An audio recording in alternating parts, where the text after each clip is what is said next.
ក្រុមជំនឿជាតិបញ្ញខាប៉ូទុយហ្គាល់បានប្រកាសតែងតាំងគ្រូបង្វឹកថ្មីរបស់ពួកគេជំនួសតំណែងលោករ៉ូបូតូម៉ាតេណេសជាផ្លូវការហើយ បន្ទាប់ពីក្រុមជំនឿជាតិបញ្ញខាប៉ូទុយហ្គាល់ធ្លាក់ចេញពីព្រឹត្តិការណ៍នៃពានរង្វាន់ FIFA World Cup ឆ្នាំ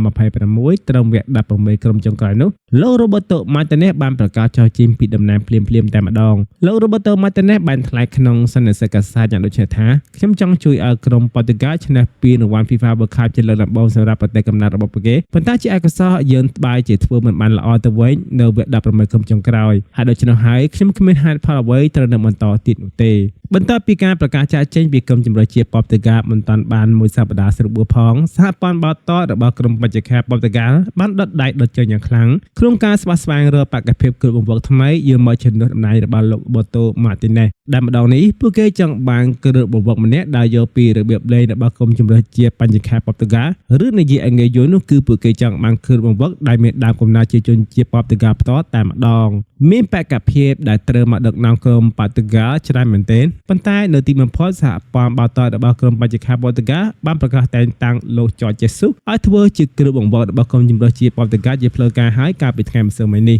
លោកច័រជេស៊ូសត្រូវបានក្រុមជំនឿជាតិប៉ូទុយហ្គាល់ផ្ដល់កិច្ចសន្យារយៈពេល 4 ឆ្នាំគឺរហូតដល់ព្រឹត្តិការណ៍ World Cup ឆ្នាំ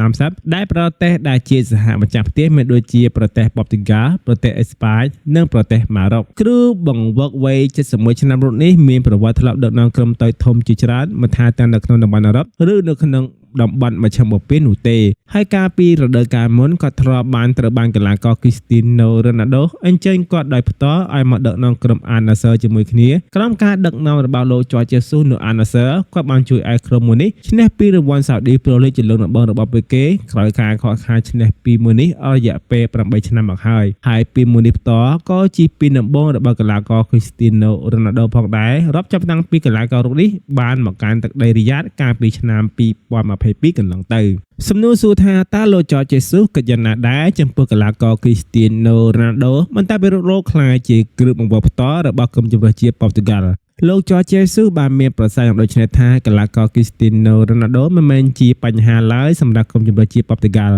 គាត់គឺជានិមិត្តរូបសម្រាប់ក្រុមជម្រើសជាតិប៉ូទុយហ្គាល់ទាំងមូលហើយខ្ញុំមិនមានបញ្ហាអ្វីឡើយជាមួយនឹងគាត់ខ្ញុំធ្លាប់ធ្វើការជាមួយគាត់នៅក្រុម Al Nassr ហើយគាត់ពិតជាងាយស្រួលដឹកនាំខ្លាំងណាស់ការគាត់លេងនៅក្រុម Al Nassr 31 ប្រកួតខ្ញុំបានបដូរគាត់ចេញតែ 16 ដងតែម្ដងដែលបញ្ជាក់បានថាបើទោះបីជាគាត់មានអាយុ 41 ឆ្នាំទៅហើយក្តីក៏គាត់នៅតែមិនមែនជាបញ្ហាសម្រាប់ពួកយើងនោះទេអ្នកកាសែតបានសួរគាត់បន្តទៀតយ៉ាងដូចនេះថាតើកីឡាករ Cristiano Ronaldo ស្ថិតក្នុងជម្រើសរបស់លោកដែរទេលោកច័រជេស៊ូសបានឆ្លើយតបមកវិញយ៉ាងដូចនេះថា Cristiano Ronaldo នៅតែស្ថិតនៅក្នុងជម្រើសរបស់គាត់ជានិច្ចដោយគាត់បានបន្តសង្កត់ធ្ងន់ថារហូតមកដល់ពេលនេះខ្ញុំមិនតាន់បានសាកសួរបញ្ហានេះជាមួយនឹង Cristiano Ronaldo នៅឡើយនោះទេបើសិនមកគាត់នៅតែបន្តចង់លេងខ្ញុំនឹងស្វាគមន៍គាត់ជានិច្ចតើអ្នកទាំងអស់គ្នាគិតដែរទេថាតើកីឡាករ Cristiano Ronaldo អាចនឹងបន្តលេងឲ្យក្រុមជម្រើសជាតិបញ្ញខាប៉ូទុយហ្គាល់រហូតដល់ព្រឹត្តិការណ៍ World Cup ឆ្នាំ 2030 ទៀតដែរទេសូមមេត្តា comment នៅក្នុងវីដេអូខាងក្រោមសូមអរគុណជួបគ្នានៅវីដេអូក្រោយ